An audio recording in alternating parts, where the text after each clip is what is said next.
el endotelio fenestrado, la lámina rara, la lámina densa, ¿no es cierto? La lámina basal, el podocito formando sus espacios de hendidura, y en el centro una célula que puede controlar en cierta medida el lumen de la vasculatura que se llama la célula mesangial intraglomerular.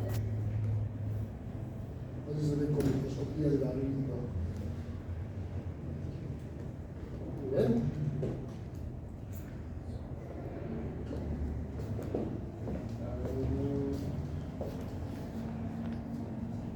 Esta es una célula mesangial. Es una célula con múltiples enlaces de actina, tiene múltiples usos de actina en su interior, por eso se ve oscura. Tiene un núcleo más heterocromático. Y aquí estamos viendo una estructura endotelial. Aquí estamos viendo un vaso sanguíneo. Aquí está un eritrocito, ¿ven? Aquí está un núcleo.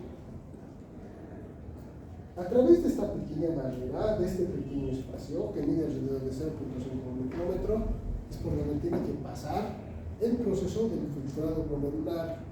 Tiene que filtrar el contenido plasmático. ¿Ya?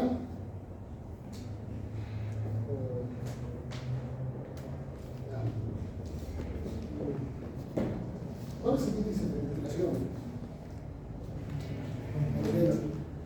Renal. Glomerular.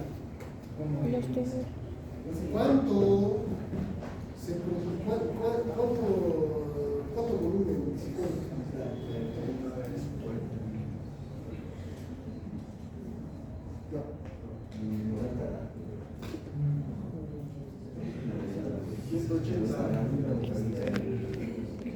¿Cuánto?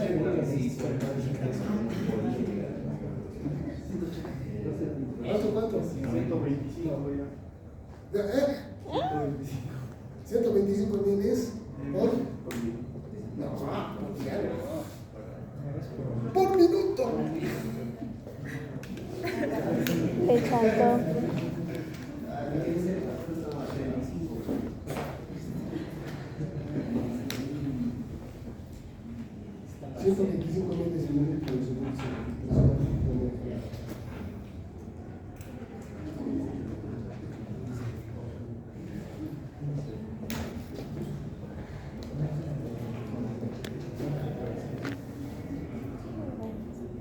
No puedo ver, se cortó sobre la grabación por está buena. ¿Ven mi botella? Básicamente un quinto de mi botella es lo que está filtrando su riñón por minuto. 125 ml filtra por minuto. ¿Ya? 125 a ver, multiplican por 60. ¿Tienen calculadora? 7.500.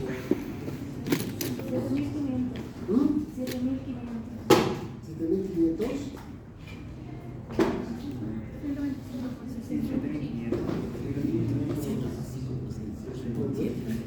7 litros por 500 ml filtra por hora.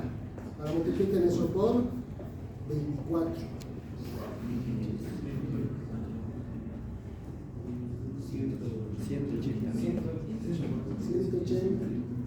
180 litros filtran sus riñones por día.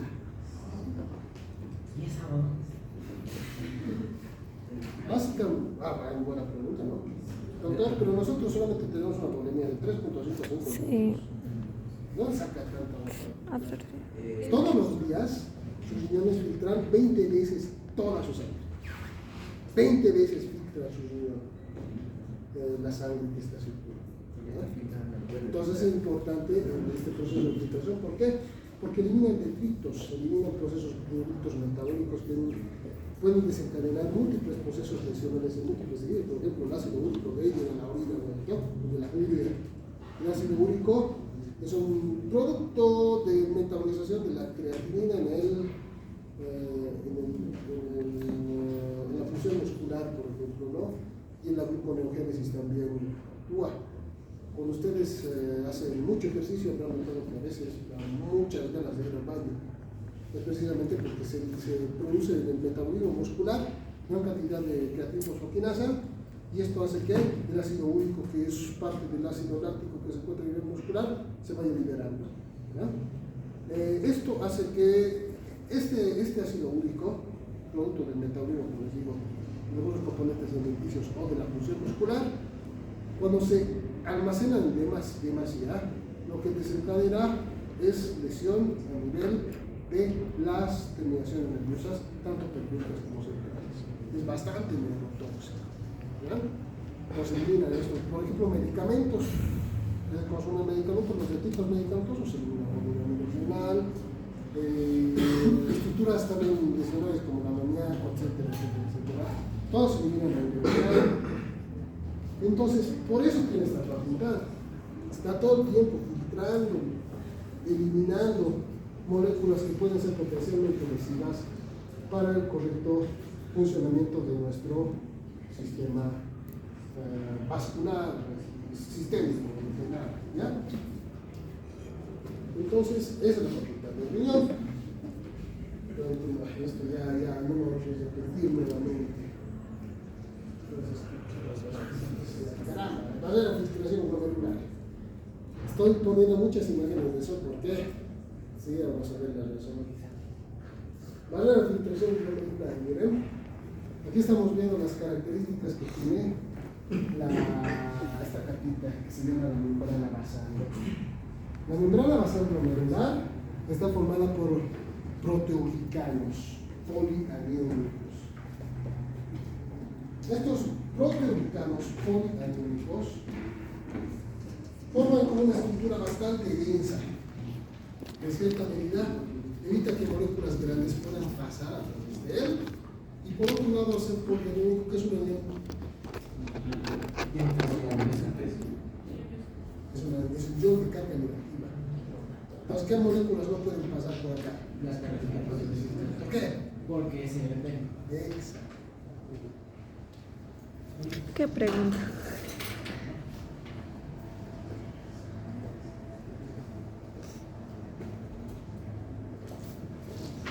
Pero sí produce tensión de que iones de carga positiva, ¿no? Además, las proteínas, por si acaso, todas las proteínas expresan carga negativa. Pues también requieren. A nivel renal, el proceso de filtración glomerular es un proceso activo. O sea, sí o sí tiene que existir esterilización de parte de plasmas sanguíneos y externos, ¿no es cierto? Hay un gradiente de sobra, unos 10 milímetros de mercurio que se tiene que expresar. ¿Cómo está dando esto? La presión que se ejerce acá en el capilar es de 60 milímetros de mercurio. En un capilar cualquiera, por ejemplo, tenemos glomitos acá en el dedito índice, digamos. A nivel capilar, generalmente, la presión que recibe un capilar es de 6 a 8 milímetros de mercurio. Es bajita. Pero en el de capilar renal, pues 60 milímetros de mercurio. ¿Ya? También tiene su propia presión oncótica, tiene su propia presión hidrostática y intersticial, que evitan que pase el líquido desde el paso ese, ¿no? Esto forma un gradiente de presión negativa de 50 milímetros de mercurio. 50 menos 60, 10 de presión positiva tenemos. Y siempre tiene que mantenerse esto, porque si el riñón no filtra y no funciona, nos descompensamos y nos podemos morir a la larga, ¿no? Porque es un proceso crónico, el proceso de insuficiencia renal. Cuando esto se altera, esto se llama insuficiencia renal. ¿Ya? Cuando el riñón no drena, no filtra orina, no filtra agua, no produce un filtrado glomerular, no controla la presión, se llama insuficiencia renal. ¿Ya?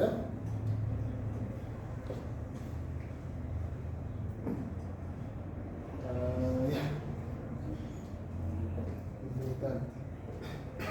Importante. La patología que se encuentra relacionada. Endotelio, ¿cómo se llama endotelio? Fenestrado. Eso quiere decir que tiene espacios. Los espacios endoteliales, los espacios de las fenestras, los poros del vaso sanguíneo, no permiten el paso de moléculas superiores a 49.000 daltons. Proteínas como la albúmina, que es el principal factor coloidocótico vascular. ¿Saben cuánto pesa la albúmina? Pesa de 85 a 105.000 daltons. Las proteínas como la albúmina, albuminuria puede existir. Sí. ¿Un paciente sano? No. Albuminuria. No, el paciente sano. Muy bien. Pero hay una que sí se puede escapar. Se llama inulina o creatinina. ¿Por qué razón? Porque la inulina o creatinina, que está producida por el hígado, también es un factor osmótico, pero menor. Tiene un peso molecular de 38.000 hasta 52.000 daltons. Entonces, como esta sí tiene, en cierta medida, un tamaño más pequeño, sí puede pasar. Por eso se utiliza la creatinina como marcador de la función renal, ¿ya? Porque permite su paso parcialmente. Esto es dado por la presión. También la inulina se puede desencadenar, se puede producir por el uso de la musculatura esquelética de la musculatura. Siguiente capítulo. Perdón. Membranas de los espoliniónicos. El sodio, el potasio, el cloro, los fosfatos, tienen carga negativa. Esto tiene polianiones. Cuando el cloro trata de salir, va a ser contenido. Pero el potasio, que tiene carga positiva, puede pasar. El sodio tiene que pasar. El sodio es el que jala el gradiente del plasma sanguíneo. Donde hay sodio, jala agua. Entonces el sodio pasa, tiene como un pase VIP por acá. Porque todo está facilitado para el paso.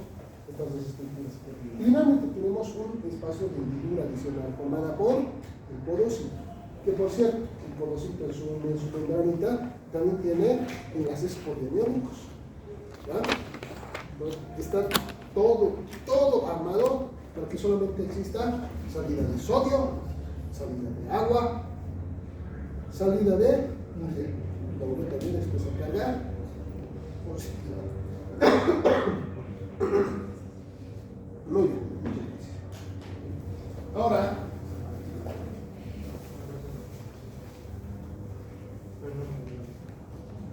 aquí estamos viendo la barrera de filtración molecular. Ven esa misma fotografía que se encuentra arriba a su izquierda. La B. La A. Ay, A su izquierda. Ese es el endotelio fenestrado. Esas son las fenestricas del endotelio. En la zona B, miren, ahí estamos observando esos abultamientos que creo que son los núcleos de la célula endotelial. Y todos esos poritos son el endotelio fenestrado, ese citoplasma del endotelio. Aquí ya lo estamos viendo de lado, no cortado. El endotelio, aquí se encuentra el poro, lámina rara externa, media, lámina rara interna. Todo es como, es todo un filtro, ¿no es cierto?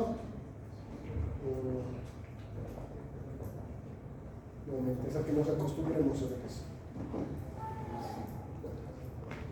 ¿Cuántas capas tenemos de filtración? 3. Endotelio fenestrado, lámina basal, una lámina rara, interna y externa, y una lámina densa intermedia y porosito. La membrana basal, endotelio fenestrado, laminar basal y rizoma de personalidad. Minuto 14.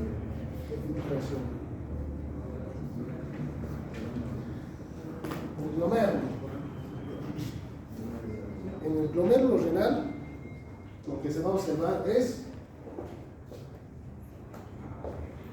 el ovillo vascular, los vasos sanguíneos, y estas células rosaditas que están viendo acá son las células mesangiales. Entremezcladas entre ellas, algunas células, vamos a encontrar los podocitos, pero no lo puedes reconocer muy bien, porque su citoplasma se encuentra muy disperso. Otras características funcionales que vamos a poder observar: túbulo contorneado proximal. ¿Por qué proximal? Porque tiene cilios, y estos cilios se pueden incluso mimetizar con el límite, ¿ya? Es un tejido epitelial ciliar. Mientras que el túbulo contorneado distal, que parece que tiene forma de corazón, ¿no? Este no tiene cilios. Es la forma de poder identificar uno del otro. Ambos tapizados por epitelio cúbico cilíndrico. Este es también un túbulo contorneado distal. Aquí podemos ver dos tipos de células: las células intercaladas y las células principales. Acá en este nivel, estas células se encargan del equilibrio del pH. Vamos a ver después.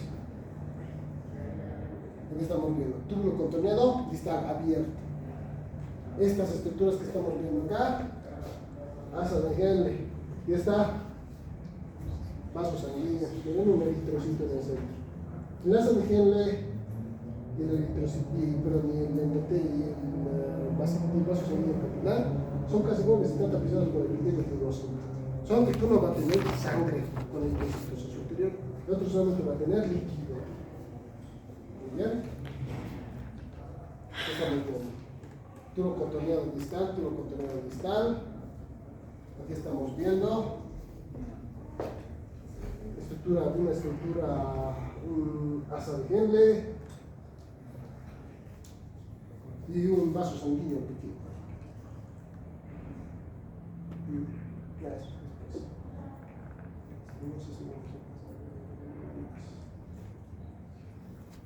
Ya. Las funciones del riñón. Tiene función excretora. Saca, extrae y elimina metabolitos, toxinas.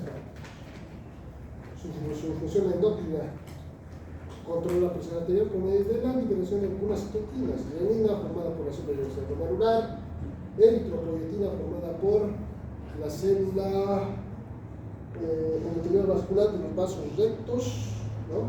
La célula también denominada célula estrellada endotelial, y también la liberación de prostaglandinas por las células de la mesangiales.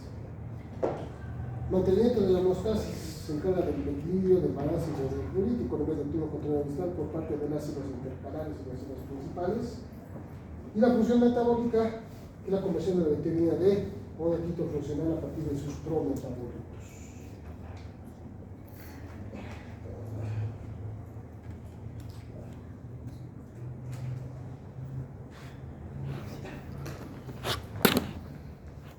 Biopsia.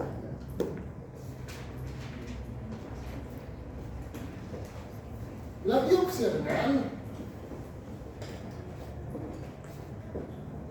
tiene varias indicaciones que tienen que cumplirse casi el pie de la letra para poderse aplicar. ¿Bien? Tristemente, para la mayoría de las patologías renales, la única forma de poderlas diagnosticar y de eventualmente dotarles de un tratamiento que sea efectivo para el proceso patológico va a ser la identificación por medio de la biopsia. ¿Ya? ¿Cuándo se indica la biopsia? Cuando hay una elevación de los azoados de manera aguda o crónica, con disminución de la tasa del filtrado glomerular de manera crónica. O sea, es un problema que se está cargando durante mucho tiempo. La proteinuria o la proteinuria alcanza 1 a 3 gramos al día. Tendría que haber proteínas en la orina. Hay albuminuria. ¿Por qué?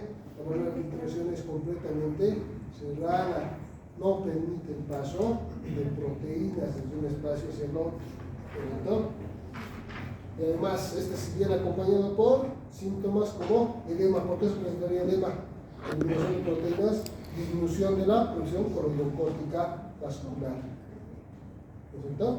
Cuando el renal se están eliminando proteínas, no quedan proteínas en la sangre, el líquido se extrapola desde el vaso sanguíneo hacia el tejido conectivo. Eso lo vamos a ver con el síndrome nefrótico. Pueden dar una clave. Y finalmente tenemos el síndrome nefrótico. El síndrome nefrótico se va a categorizar por el paciente tiene proteinuria mayor a 3.5 gramos día. Si mi paciente tiene proteinuria mayor a 3.5 gramos al día, que se cuantifica en 24 horas por ser, desde la primera vez que orina hasta la última vez que orina un día, de un paciente internado, por si acaso. El paciente tiene hipoalbuminemia y por lo tanto tiene edema. Y también hay otro criterio, pregunta de examen, criterios de síndrome nefrótico. Proteinuria, eliminación de proteínas. 2, hipoalbuminemia, quiere decir que no hay proteínas en el plasma. 3, edema. 4, hiperlipidemia. ¿Por qué hiperlipidemia? Porque el hígado está tratando de mantener la ósmosis vascular produciendo lípidos, forman grasa. Hipoalbuminemia.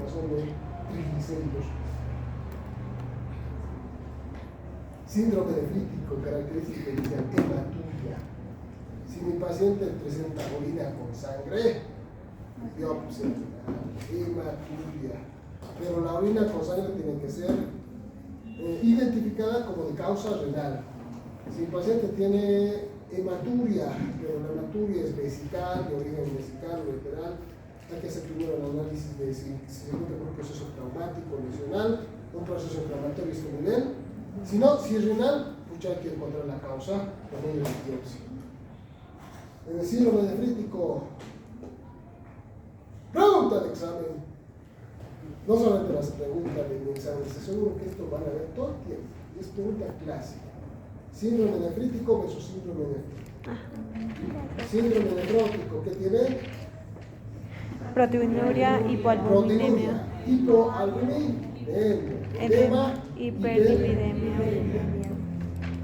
Síndrome nefrítico, edema, oliguria, hematuria. Oliguria y hematuria.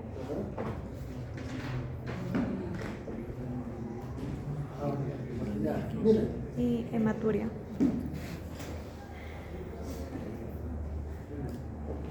la biopsia se realiza por medio de punción de agufagina, ¿ya?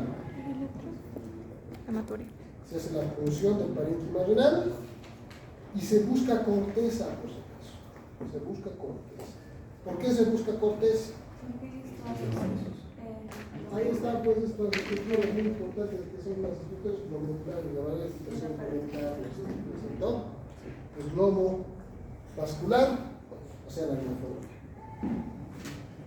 Y entonces, ahí se va a observar varios glomitos. Cuando se ve así como pequeñas estructuras vasculares, como coágulos pequeñitos, esos son los glomos. ¿Ven?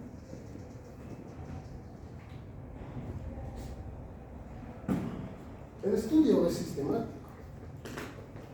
Se hace una función de rutina. ¿Para qué? Para ver alteraciones morfológicas. Después se aplican funciones especiales. ¿Para qué? Para identificar patologías específicas o patologías del estroma de metástasis. Después se identifican patrones de lesión. Así vamos a ver cuáles son los patrones. Después se expresa inmunofluorescencia.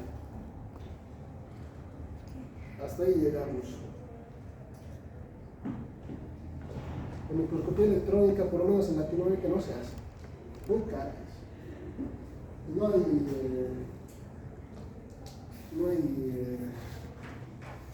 material, no hay máquinas especiales para la realización de esto. Más que todo se utiliza para el análisis estructural, ¿ya?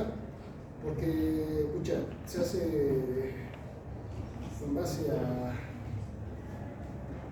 ¿qué se puede decir?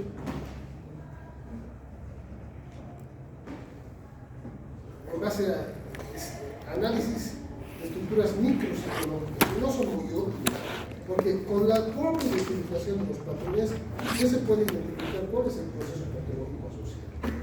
¿Ya? ¿Qué hora tenemos? 9:40. La tenemos hasta las 10, ¿no? Muy bien.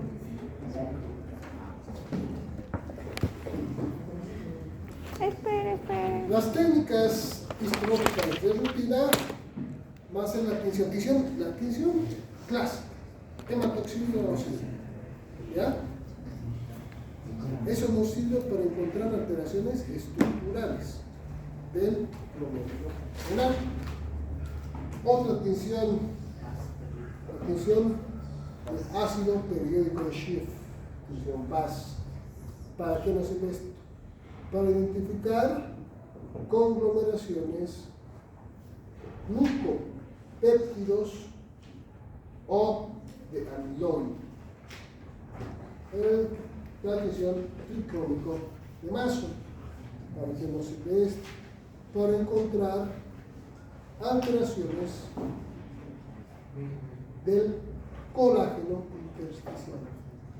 Tenemos la tinción de plata metenamina, para Jones, la técnica de Jones, en la cual se van a identificar alteraciones de las células mesangiales.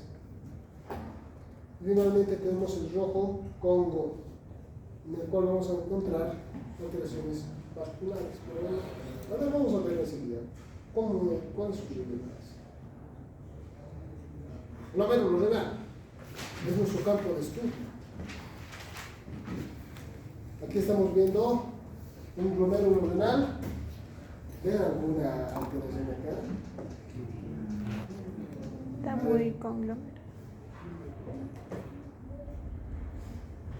Sí, mira, vas a ver.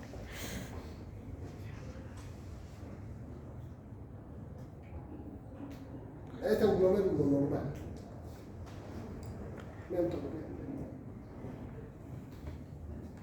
Vean los espacios intercelulares, vean la pared epitelial, todo está delgadito, ¿verdad?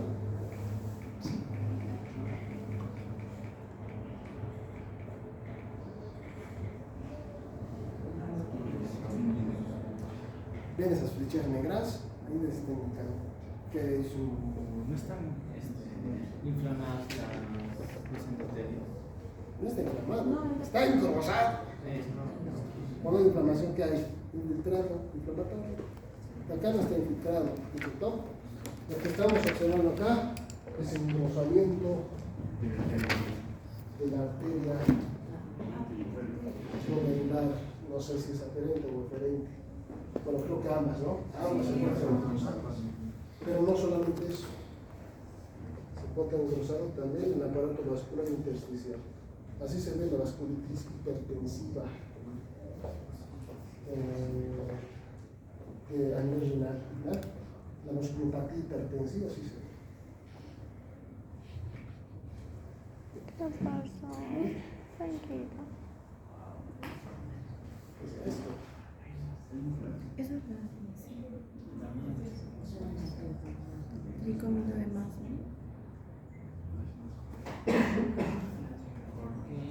¿Está normal? No está bien raro, ¿no? ¿Por qué se hace el espacio intraocular? Es como si... ¿Ven toda esa zona roja? Está muy...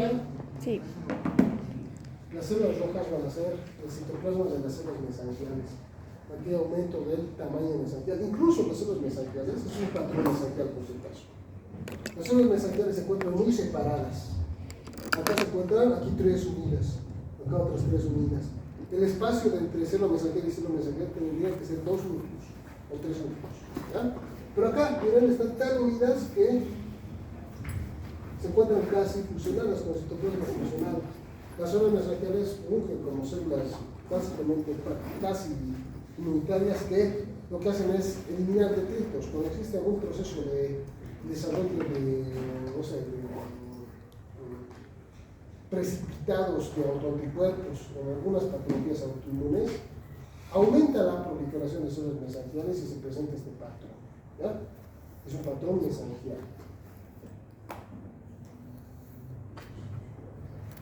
Ahora, ¿se puede ver acá?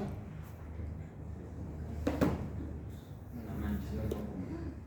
Sí. Esto es rojo cónico. Miren esto. Alteración. Aquí está un vaso sanguíneo normal. Grueso está, súper grueso. Esto habitualmente se presenta cuando existe el conglomerado de anticuerpos que se encuentran engrosando la pared endotelial. Esta es la técnica de Jones. ¿Para qué nos sirve la técnica de Jones? Para ver. ¿Pasa? Aquí estamos viendo la membrana basal del plumonismo renal.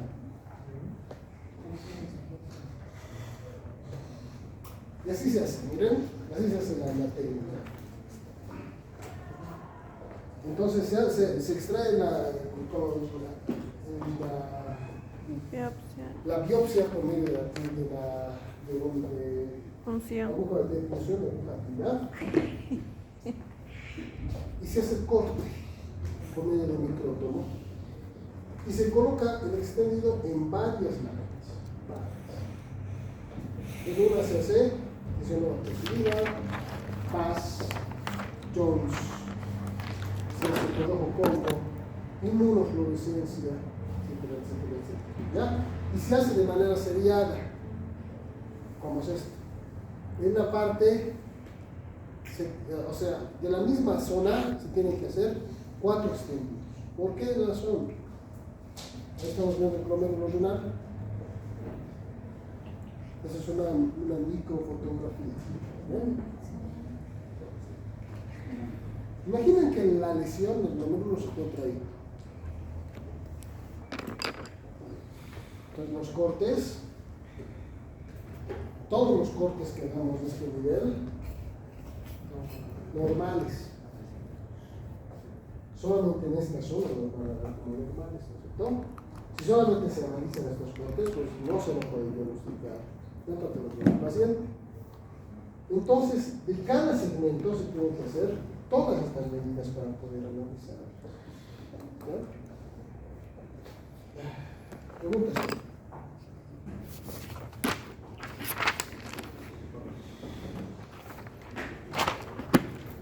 Doctor, tengo una duda. Si el síndrome metanéfrico tiene su... Mesonéfrico, ¿no? ¿Síndrome qué? Síndrome mesonéfrico. Nefrótico,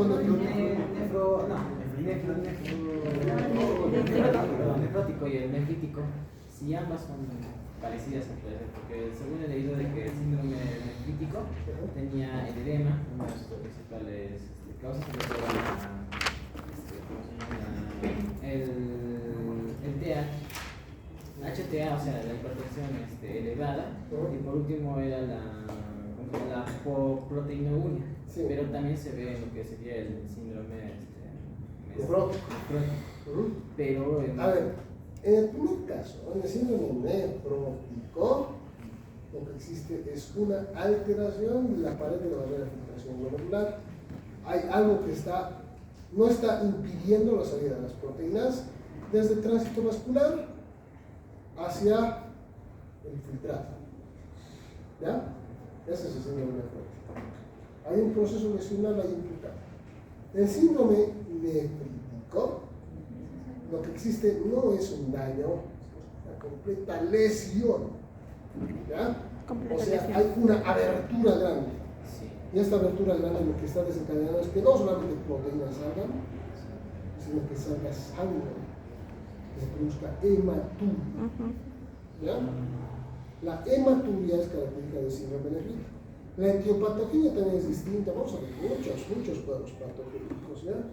Como antesala. Bien, después de los patrones.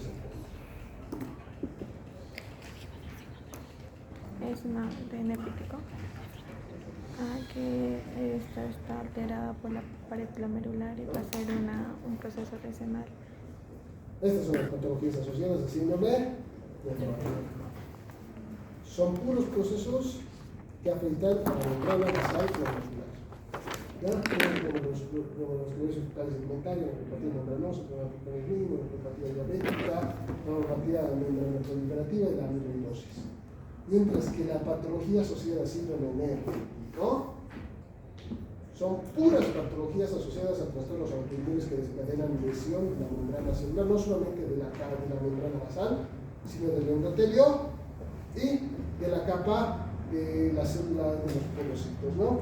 Tenemos ahí la nefritis lúpica, la nefritis por vitamina A, la nefritis asociada a ANCAS postinfecciosa, anticuerpos antimembrana por el placer glomerular y enfermedad de Alport.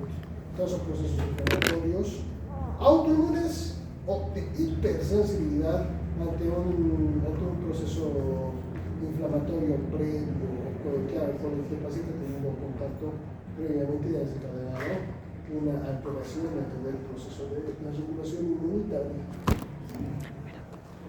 ¿Ya?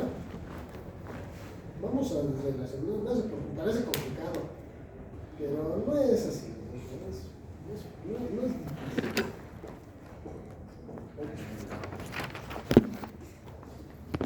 Esta es la parte más bonita.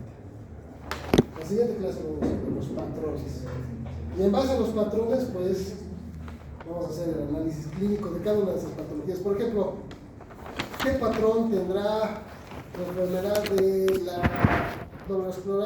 glomerulosclerosis focal segmental? ¿Qué patrón vamos a ver?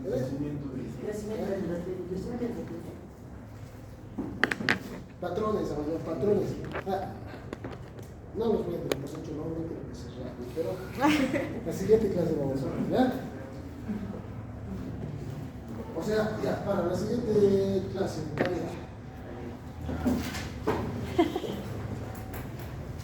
¿Cuál?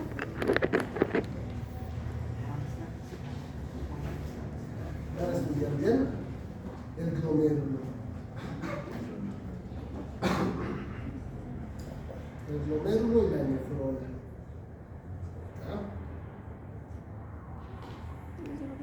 Sus componentes. Ya mejor, en su álbum, van a hacer un dibujito del glomérulo, así tal y cual es. Así tal y cual está. Este glomérulo. Sí, le van a colocar partes, ¿no? Esta es la zona mesangial, este es el capilar, este es el pulmocito, esta es la membrana nasal, esta es la cápsula visceral, para estar así, ¿ya? Porque analicen eso, comprenden eso, los patrones van a ser fáciles, son porque son engrosamientos y son crecimientos. El patrón es aquí porque es crecimiento de los senos de sangre. ¿Cómo se expresa esto? Porque las células de son más